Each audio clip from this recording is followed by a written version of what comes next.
Lai miers ir ar jums šajā nemiera laikā, kad soli pa solim mūs gatavo karam. Ik vārds par mieru, kā ar cirvi tiek nocirsts, te uz katra soļa tiek daudzināts karš. Te miera vietā ceļ atriebi godā, cerot, ka nāves var uzvarēt karus. Dreb zeme kā jūra, no saltā rietum vēja, kur tiek norieta gaisma, klāt aptumsums. Kā badains vilks, visapkārt naids staigā. Tas meklē tos bērnus, kuri grib dzīvot mierā. Lai miers ir ar jums šajā nemiera laikā, lai Dievs dod mums drosmi palikt mīlestībā.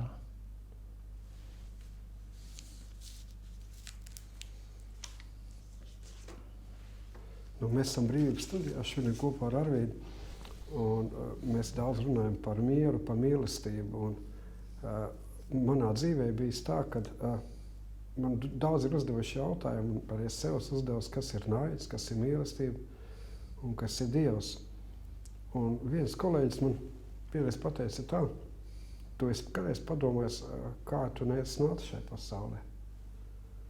Un jebkurš no mums, jebkurš cilvēks, kas man klausās tagad, jebkurš, ka man dzird, viņš ir nācis Dieva mīlestībā.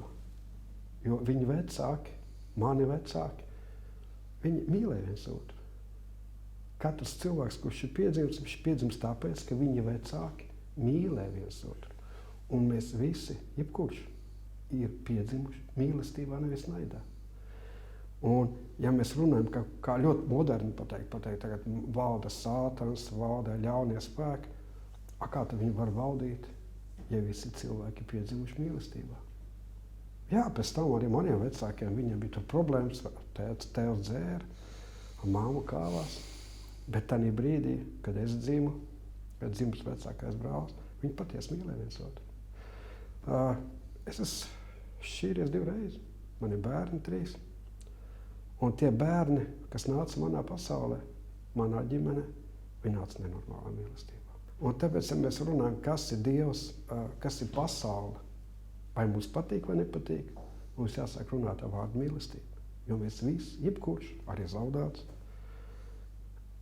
mācītājs, jebkurš ir dzimis savu vecāku mīlestībā.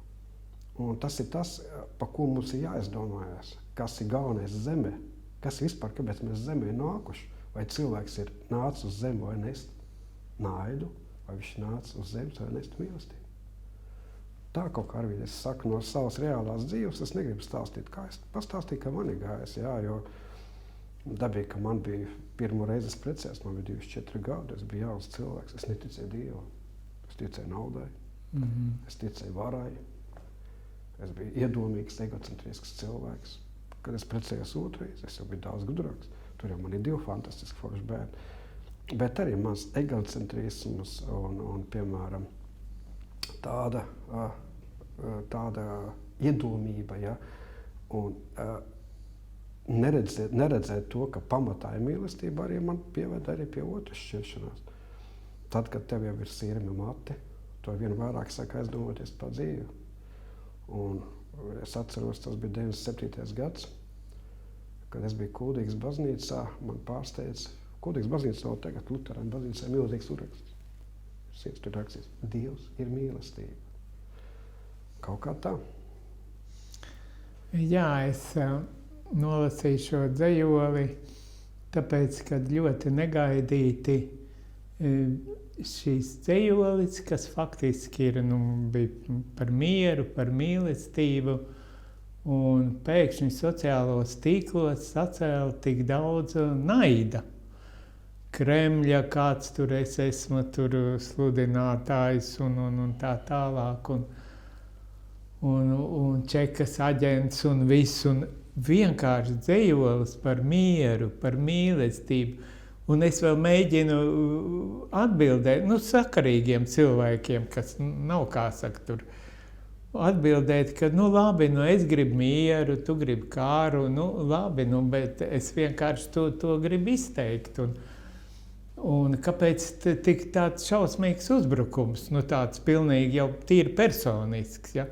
Vienkārši dzejolis par mieru, par mīlestību izsauc šajās laikos tik nu tādu pilnīgi netīru traumu pēkšņi gāžās virsū, un par to man tāds zināms šoks ir, jo vai tiešām tagad kaut kāds tas laikmets tāds, kad vairs nedrīkst par mieru runāt, vai par mīlestību, vai piedošanu, kaut kādīgi tādā, un tas viss tiek kā saka, kaut kā pagriezts pavisam, nu, tādā, pilnīgi nevarēt iedomāties kaut kāda tāda reakcija kaut kādām, nu, kaut kādām gaišošām, labām mīlestības un tādām lietām, ka būs tāda predarbība. Un tas nav kaut kāds viens komentārs vai kur tur kaut kāds simti, ja? Un tad tie strīdi, kas tur kopā, un es domāju, ak, Dievs, kur mēs dzīvojam, kas šodien pa tādu laikmetu ir, kas ar cilvēkiem noticis, es viņus pazīstu, tie ir tie paši, nu, kā saka, mūsu cilvēki kopā, kā saka, pavadīts un dzīvots, un šis laikmets iziet cauri, un visas atmodas, un tā tālāk, un pēkšņi šitādas negācijas, un tas man tiešām biedē, jo es nezinu, kādā veidā, kāpēc tas tā notiek, bet kaut kā tā, ja tā turpināsies, tad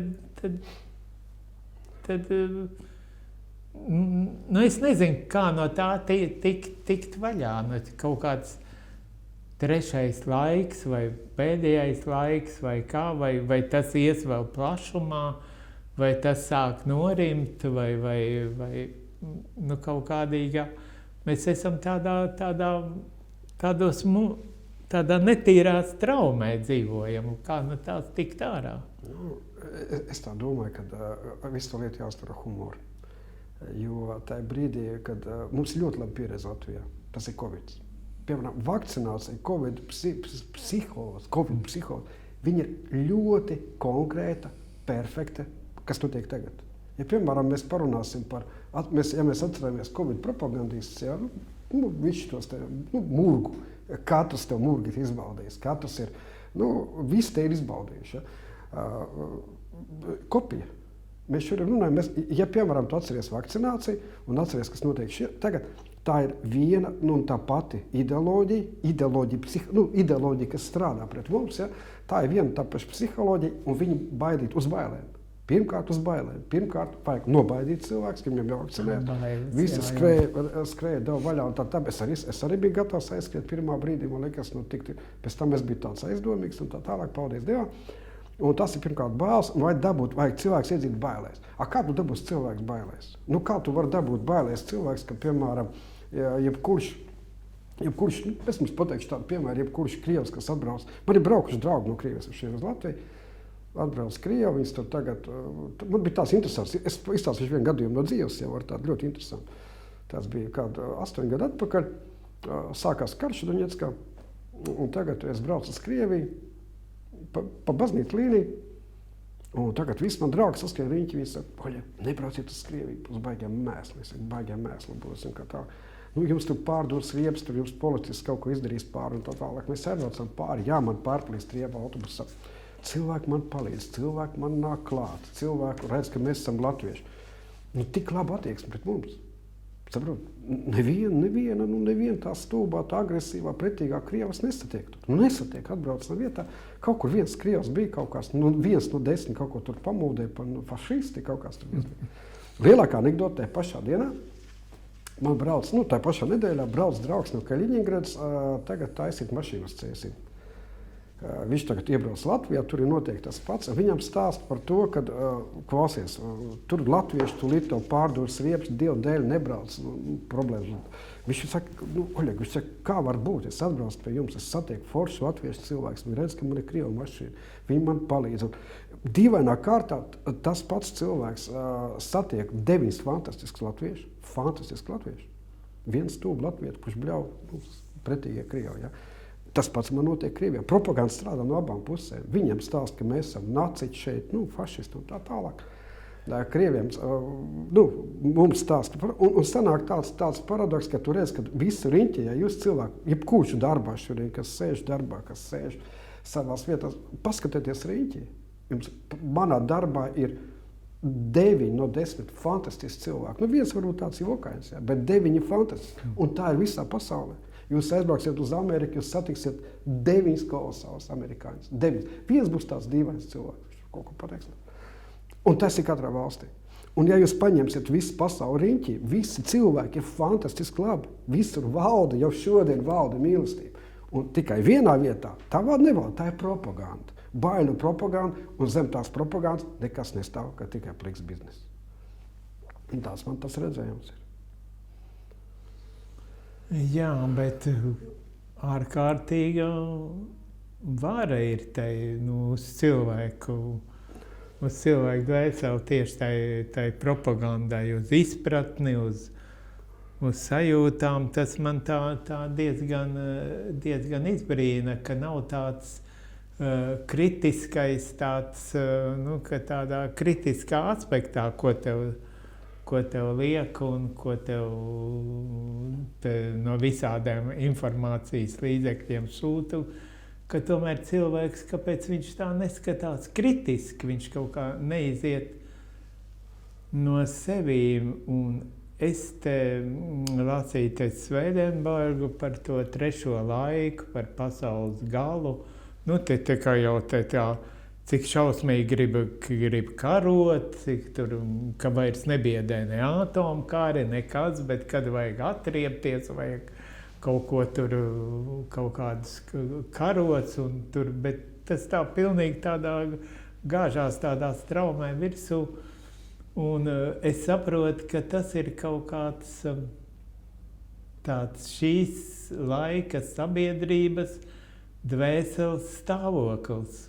Viņi ir jau no mazotnes, jau no skolas, no augstskolām. Viņi faktiski ir no garīgā plānā, viņi ir vispār novilkti nost, viņi tikai ievilkti tādā matērijā, baudā, naudā, varā, slavā, ja? Viss tiek krāsojās un tērpi un viss tādā. Un tas liekas, labi, lai viņi tā dara, ja? Ka viņi tur grib, lai tur krāsojās, tērpojās, lai tur ņemās, ja, savu miesu tur. Bet izrādās, tas tā nav. Tas viņš arī garīgi kļūst tādas matērijas pārņemts, un līdz ar to tāds kaut kāds naids, kaut kāds tāda augstprātība. Augstprātība tiek ļoti gudri no brāļiem no tumsas tiek sludināta, ieviesta jau kā saka, no bērndārza. Un nav nekāda tāda reāla pretspēka, kā vismaz oficiālā valstiskā. Es nerunāju, tas ir tāpat Latvijā, Igaunijā, Vācijā vai kur tur aizbrauc, ja. Visur apmēram ir viens tas matērijas kults, un viņa rezultāts ir kā saka, tieši kā tikt no šā, kā mainīt to cilvēka, to domāšanu no materiālā uz tādu garīgo, uz mīlestību, uz piedošanu, uz tādu. Es pilnīgi nepiekrītu tev, jo, piemēram, ja mēs sakam, pasauli ir fantastiski. Cilvēki ir ļoti fantastiski. Pamēģini tagad aizbraukt uz Igauniju, kādā ekskursijā, aiziet uz kaut kādu muzeju, aiziet uz kaut kādu hotelu, aiziet uz veikalu. Ja. Nezinu, pat valodu viņi redzēs, ka tev visi cilvēki mēģina palīdzēt. Vienalga, tu tagad kaut kur pamēģini tagad ar mašīnu. Piemērs, tu brauc pa šosei, ar mašīnu kaut kas notiek. 2 mašīnas pabrauks garām, 8 apstāsies. Un tas parāda to, ka cilvēkam ir dvēsele. Un cilvēkam ir iedzimta. Viņš neko nevar izdarīt. Viņam ir iedzimta iekšā tā mīlestība. Tā mīlestība, kas nāk no tā, ko es pašā sākumā sāku stāstīt. Ja? Es stāstīju par to, ka tēvs un māte man radīja mīlestībā. Un es stāstīju arī par savām, tādu piemēru paņem par tām laulībām, nevelti, ja, kāpēc? Tāpēc, ka es biju slims. Jūs saprotat, ļoti svarīga lieta, kas ir jāsaprot man bija vienreiz ļoti interesantā tikšanās ar vienu mācītāju, es atjaunoju Ķurciem baznīcu, un es prasīju mācītājiem, tev Vaģim, vai ļaunums ir vai nav? Tas bija man 10 gadu atpakaļ, man tas bija ļoti aktuāla tēma, vai ir ļauns? Un tēvs Vaģims pateica vienu svarīgu lietu. Viņš pateica, zinu, Vaļiek, kritošais eņģels, Sātans kritošais eņģels, eņģels bija un eņģels palika. Viņš ir tikai slims. Viņš ir eņģels, viņš ir slims. Un tas parāda to, ka mūsu sabiedrība, viņa nav ļauna, viņa ir fantastiska. Un cilvēki ir ļoti fantastiski un labsirdīgi visā pasaulē. Arī Izraēla, arī Palestīna, arī citās valstīs, kur notiek kaut kāda kara vai nemieri. Bet es runāju par to, kad mēs esam slimi. Un to slimību tā to, ko tu minēji, tās valdības. Viņam jau izdevīgi strādāt ar slimiem cilvēkiem. Ja mēs esam veselīgi, mēs sāksim prasīt normālu sadzīvi, mēs sāksim prasīt normālu vidi. Tu vairāk nevar manipulēt ar cilvēku, kurš ir mīlestībā, kurš ir mierā. Dievs dod man dvēseles mieru. To viņu vienkārši nevar manipulēt. Ar slimu tu vari. Un viņam jāpanāk, vai mēs būtu slima sabiedrība, naidīga sabiedrība. Un tad tu ar viņu var darīt, ko tu gribi. Un vakcinācijas laikā, piedod man, kā var policists pieiet klāt naktī cilvēkam skaidrāk, kurš ir skaidrāk, kurš neko nedara, un ar prieku iesist viņam sodu par 2500 eiro. Ar prieku. Viņš ir slims. Viņš ir vienkārši slims. Un viņi tādu slimu dara. Kā cīnīties par to slimību? Ziniet, diemžēl, izņemot vārdu izglītība, ja, pieņemšana, ja, cita viedokļa pieņemšana normāli, ielīst otra cilvēka ādā, paskatīties savādāk, ja, uz šito pasauli. Paskatīties nevis uz tiem vadošiem, piedodiet man, prezidentiem, ja. Skaties uz tiem cilvēkiem, kur rod prezidenti, nerod neko. Ko rod ministri, viņi tikai pļāpā pa tukšu. Skaties uz tiem cilvēkiem, kaimiņos, Krievijā, vienalga, kuri ražo, kuri strādā rokā, kuri kaut ko rādā galvu. Nevis tukši politiķi, tukši pļāpas, kuri neko nedara, neko neražo visās valstīs. Rī tikai cilvēks nodoklis, un pie tam, piedodiet man, rī ļoti daudz. Un šeit mēs atkal pāriesim iemeslus, kāpēc tāds iemesls. Bet es domāju, pirmais, ko viņi ir panākuši, to negatīvo domāšanu, ka mums ir slikti Krievi, slikti Ukraiņi, slikti palestīnieši un tā.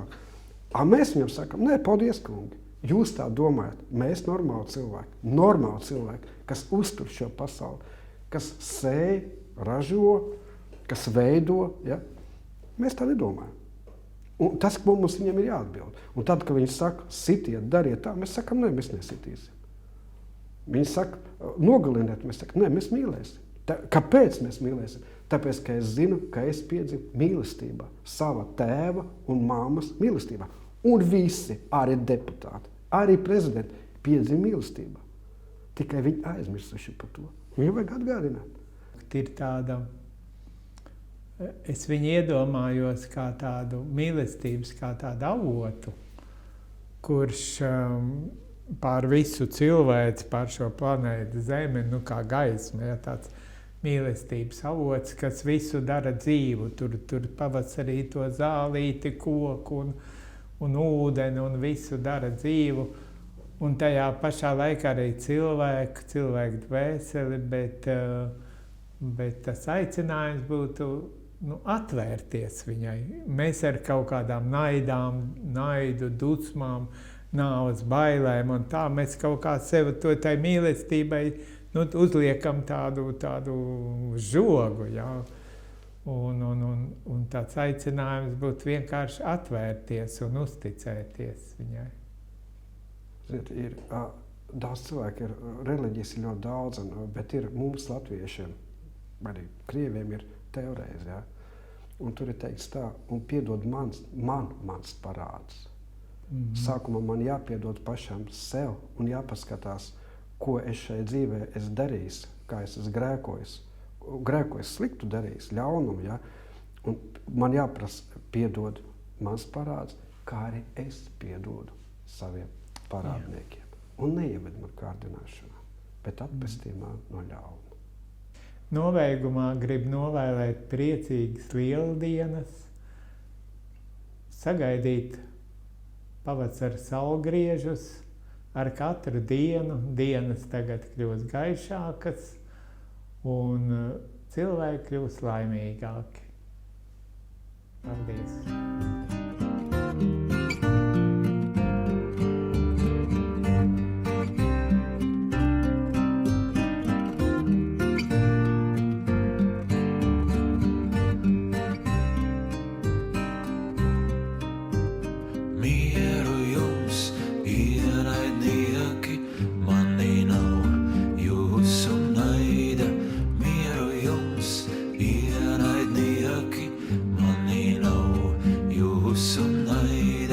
Dievs man dod mīlestību.